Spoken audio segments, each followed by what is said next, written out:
Just finished reading this month's JAVMA.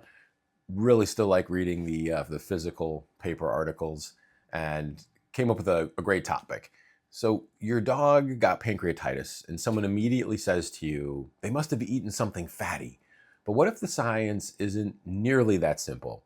So a brand new 2026 review in JAVMA just took a deep dive into all of the evidence, and the conclusions may really surprise you.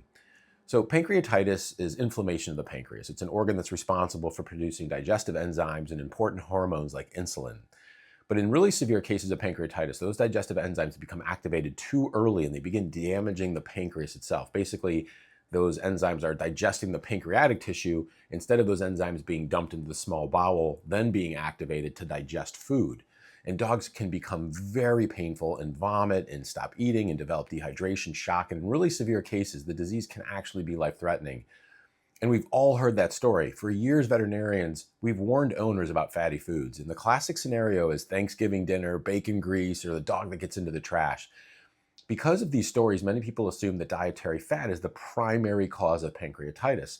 But the authors reviewed decades of veterinary literature to answer one simple question. How strong is the evidence that dietary fat actually causes naturally occurring pancreatitis in dogs? And the answer? It's not nearly as strong as we think.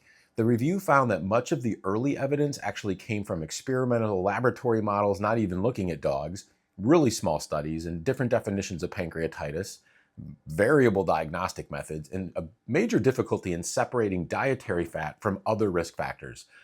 So in other words, this is surprisingly little direct evidence proving that normal high-fat diets alone can cause spontaneous pancreatitis in an otherwise healthy dog.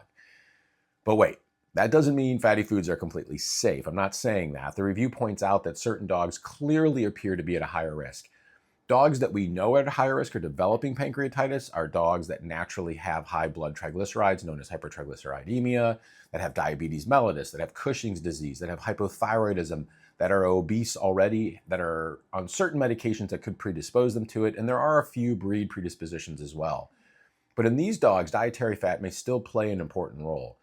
So what about the low-fat diets? And this is an interesting finding from the review.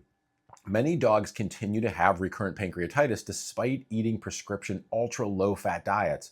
Some dogs improve, others still relapse. So this suggests that dietary fat is only one piece of a much larger, complicated puzzle. So then what causes pancreatitis? The frustrating truth is, in many dogs, we simply don't know. Pancreatitis is often considered idiopathic, meaning we cannot identify a single cause. It's probably the result of multiple interacting factors like genetics, current metabolic disease, obesity, endocrine disorders, certain medications, hyperlipidemia, and possibly diet.